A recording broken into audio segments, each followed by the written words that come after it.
Amen. Bagudachua Chieni Babakupa. Amen. Oida Ngriva ya mikebon nangoti iko zinona kapeka patch ndauya kudziwa kwa DJ Kush nekuti matsagando maita wash waitu wash iko zino atade wantaurisa wafana awa vanopesanisa chazviona chemawende kuti chakupisa nekuti kumauto ndisu tinomamamisa saka vari kufamba chitaurisa vari kuzviona kunge vanotopisa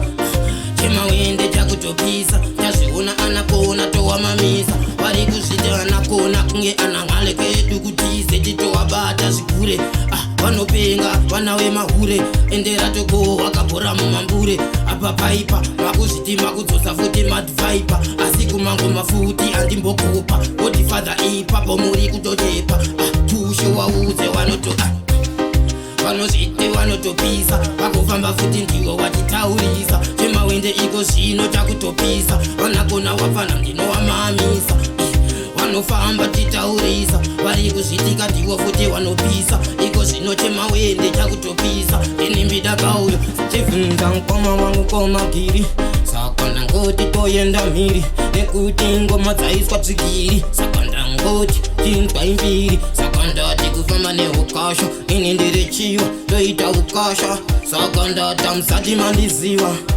Amen. Patoiswa party inside heart saka ndati military touch DJ Kushi tariso wachi iko zino wezeno waisa tight ndangotenda chaja ndotenda almighty iwo musiki